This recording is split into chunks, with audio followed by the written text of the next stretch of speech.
Hello friends, स्वागत है आपका ज्योग्राफी का एक और इंपॉर्टेंट वीडियो पे। दोस्तों, आज की इस वीडियो में हम लोग कवर करेंगे भारत की प्रमुख मिट्टियों के बारे में। एग्जाम के पॉइंट ऑफ व्यू से जितने भी इंपॉर्टेंट क्वेश्चन बनते हैं वो लगभग इसी वीडियो में आपका आंसर जो है मिल जाएगा।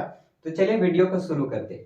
देखिए, भारत की मिट्टियों को अगर मृदा सर्वेक्षण विभाग के अकॉर्डिंग अगर इनका डिवाइड करें तो टोटल 8 प्रकार की मिट्टियां हैं।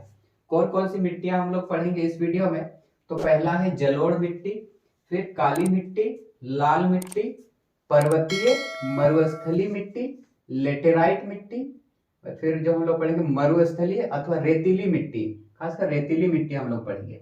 फिर लवणीय मिट्टी, जैविक या फिर पीट मिट्टी हम लोग इसमें आज जो है पढ़ेंगे। और भारत के अगर आप इस मैप के थ्रू देखें तो सबसे ज्यादा आपको ये प्लस वाला जो है दिख रहा है, इधर साइड है और इस जगह है। तो ये जो मिट्टी है यही है जलोढ़ मिट्टी।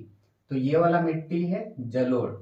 सबसे ज्यादा भारत में सबसे ज्यादा अगर मिट्टी जो पाया जाता है वो देखा जाए तो जलोढ़ मिट्टी। और जलोढ़ मिट्टी के बाद हम लोग पढ़ेंगे लाल वाला पोर्शन। देखिए तो जलोढ़ ये फर्स्ट नंबर पे आता है। दूसरा में आता है लाल मिट्टी। सेकेंड नंबर में लाल मिट्टी सबसे ज्यादा पाया जाता है। फर्स्ट में तो हो गया जलोढ़, फिर सेकेंड में हो गया लाल मिट्टी, थर्ड में देखिए ये ब्लैक वाला सॉइल, तो ये काली मिट्टी, ये थर्ड में हम लोग पढ़ेंगे। तो थर्ड में है काली मिट्टी हम लोग पढ़ते हैं। इसके बाद बाकी अगर अन्य अगर हम बात करते हैं मिट्टियों की तो ऊपर साइड देखिएगा ये पर्वतीय मिट्टी मिल जाएगा बिल्कुल इस जगह। फिर राजस्थान वाले इलाका में हम लोग को मिल जाएगा ये वाला रेतीली वाला मिट्टी। और फिर इधर जो है हम लोग पढ़ेंगे लेटेराइट वाला मिट्टी, ये हो जाता है लेटेराइट। लेटेराइट मिट्टी ये वाला हो जाती है।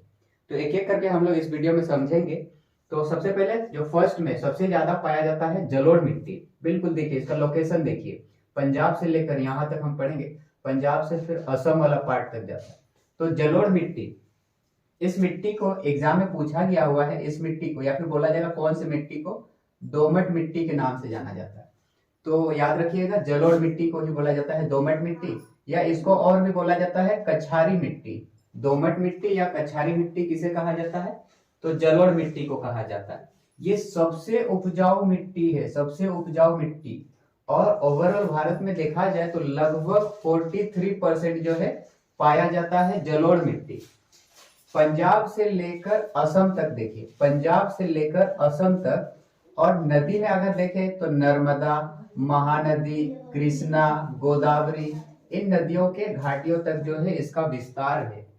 और इसमें प्रचुर मात्रा में पोटास पाया जाता है, चूना पाया जाता है, फास्फोरिक अम्ल पाया जाता है। और इस मिट्टी में जलोढ़ मिट्टी में किसकी कमी पाई जाती है? तो नाइट्रोजन की कमी पाई जाती है, ह्यूमस की कमी पाई जाती है। देखिए इस मिट्टी में, ये जलोढ़ वाला जो मिट्टी है इसके दो प्रकार हम लोग पढ़ेंगे। एक तो है खादर मिट्टी और एक है भांगर। खादर वाला याद रखिएगा ये नवीन जलोढ़ मिट्टी है। खादर जो है वो नवीन जलोढ़ मिट्टी है और जो भांगर है वो पुरानी जलोढ़ मिट्टी है। जो नदी बह के आती है, नदी से बिल्कुल जो सामने वाला मिट्टी होता है वो होता है खादर। और इसमें उर्वरकता जो है ना, उर्वरकता वो सबसे ज्यादा होता है।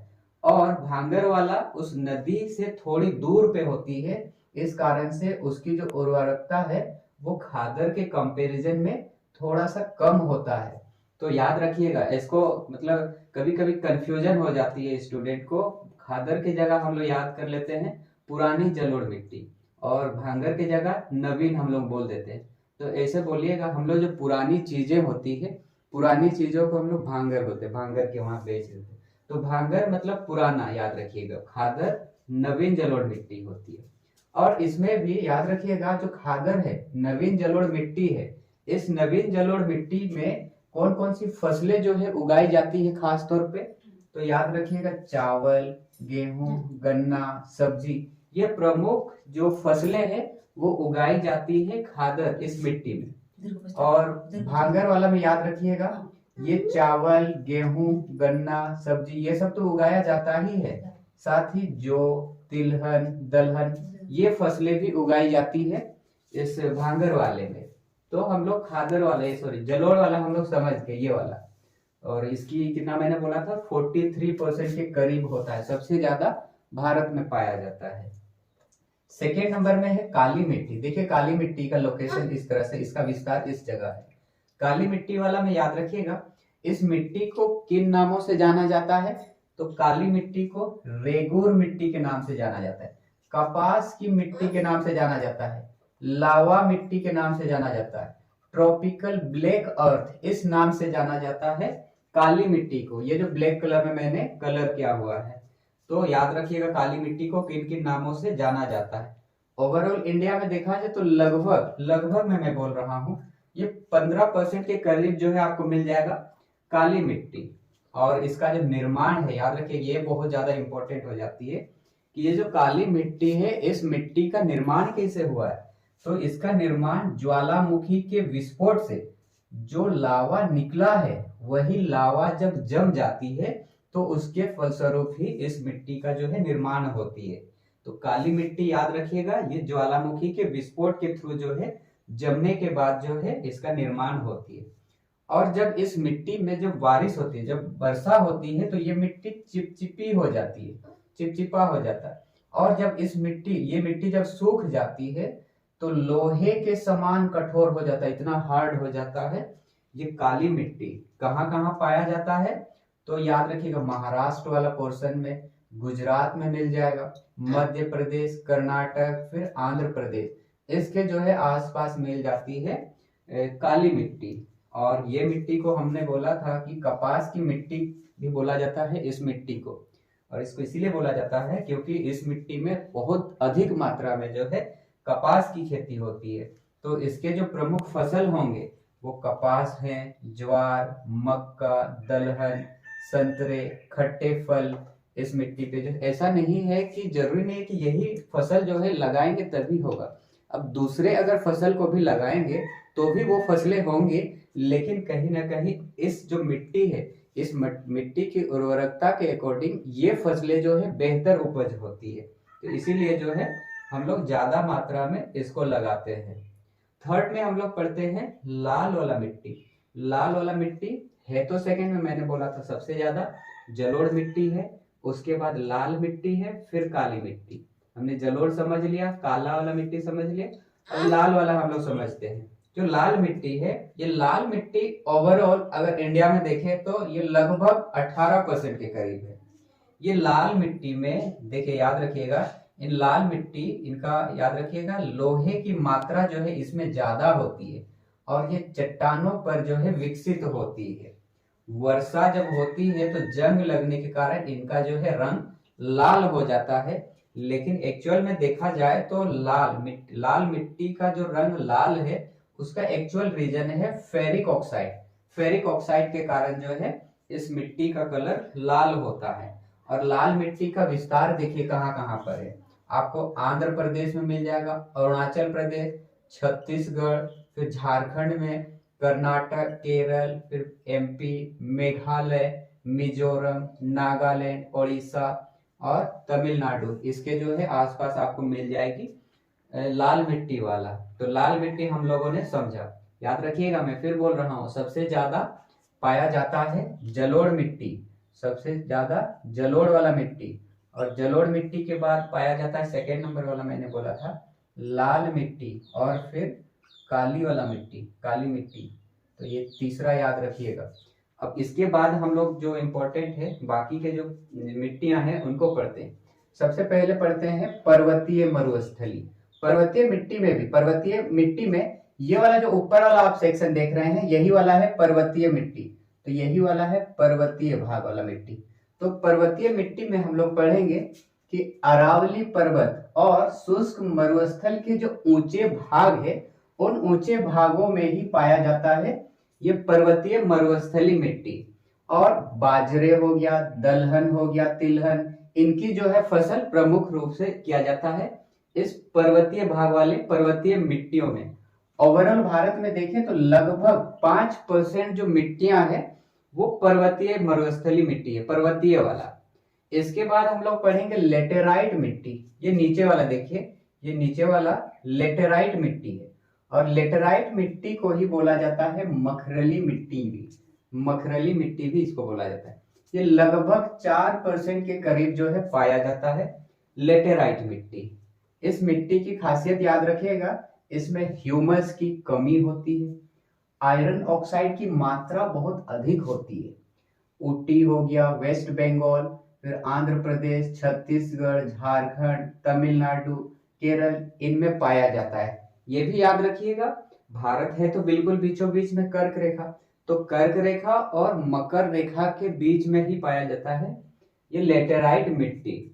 तो इसकी जो प्रमुख फसलें हैं, काजू, याद रखिएगा ये मोस्ट इंपॉर्टेंट है, काजू लेटेराइट मिट्टी की बहुत मतलब अधिक मात्रा में किया जाता है। चाय हो गया, इलायची, गन्ने इत्यादि की जो फसल है, ये जो फसल है इनका भी किया जाता है इस मिट्टी में, लेटेराइट वाला मिट्टी में। 6 नंबर में पढ़ेंगे हम लोग मरुस्थली या फिर रेतीली मिट्टी। इसी मिट्टी को शुष्क मिट्टी भी बोला जाता है, शुष्क मिट्टी। तो मरुस्थल वाला तो रेत की मात्रा जो है अधिक होती है। ये जो आप राजस्थान वाला पार्ट देख रहे हैं यही वाला है रेतीली मिट्टी। तो रेतीली मिट्टी के बारे में क्या खासियत है, तो रेत की मात्रा अधिक होती है, वर्षा का जो पानी है वो तेजी से नीचे छन जाती है बारिश गिरने के बाद। उस प्रकार से ऊपरी मिट्टी का जिस प्रकार से ह्यूमस है, जिस प्रकार से नमी होती है, वैसा होता नहीं, ये तुरंत जो है अंदर चला जाता है पानी।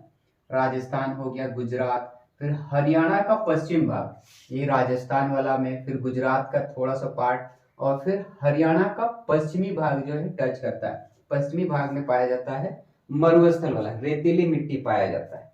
इसमें प्रमुख रूप से किया जाता है बाजरे की खेती, तिलहन, दलहन, इनका किया जाता है। 7 नंबर में है लवणीय मिट्टी। ये लवणीय मिट्टी नमक की मात्रा जो है इसमें बढ़ जाती है, नाम से ही पता चल रहा है लवणीय मिट्टी। इसको और भी बोला जाता है क्षारीय मिट्टी भी बोला जाता है, क्षारीय मिट्टी। इसके अलावा इसको रेत बोलते हैं, ऊसर, कल्लर जो है मिट्टी के नाम से भी जाना जाता है। रेत मिट्टी, ऊसर मिट्टी, कल्लर मिट्टी, ये लवणीय मिट्टी को बोला जाता है। और इसमें जो है सोडियम हो गया, कैल्शियम हो गया, फिर पोटासियम, मैग्नीशियम, इनकी मात्रा अधिक होती है और गुजरात में सबसे ज्यादा पाया जाता है। सबसे ज्यादा अगर लवणीय मिट्टी कहीं पाया जाता है तो याद रखिएगा गुजरात, इस राज्य में सबसे ज्यादा लवणीय मिट्टी पाया जाता है। 8 नंबर में लास्ट में हम लोग पढ़ेंगे जैविक या फिर पीट मिट्टी। पीट मिट्टी याद रखिएगा। और इस मिट्टी की अगर खासियत बोले तो इसको और एक बोला जाता है दलदली, दलदली मिट्टी के नाम से भी जाना जाता है। तो भारी वर्षा और उच्च आर्द्रता वाले जो क्षेत्र हैं उनमें पाया जाता है। जहां सबसे ज्यादा बारिश होती है, उच्च आर्द्रता होती है, वही जगह पाया जाता है। केरल हो गया, उत्तराखंड, वेस्ट बंगाल, इस जगह जो है हम लोग देखते हैं ये मिट्टी को। और इस मिट्टी में ह्यूमस हो गया, जैव तत्व, इनकी जो है पर्याप्त जो मात्रा है वो उपस्थित होती है इस मिट्टी में। ह्यूमस मतलब पानी ढोने की जो क्षमता होती है वो पाया जाता है, इसमें पर्याप्त मात्रा में उपस्थित होती है। और इस मिट्टी की जो सबसे बड़ी अगर गुण की हम बात करते हैं तो ये जीवाश्म की प्रचुरता होती है, नाम से ही पता चल रहा है जैविक। तो जीवाश्म की प्रचुर मात्रा में होने के कारण ही इसको जैविक मिट्टी के भी नाम से जाना जाता है। तो इस प्रकार से हम लोग आज के इस वीडियो में समझे भारत की जो मिट्टियां हैं, और इन मिट्टियों में भी लोकेशन को आप इस मैप के थ्रू समझ सकते हैं, याद कर सकते हैं।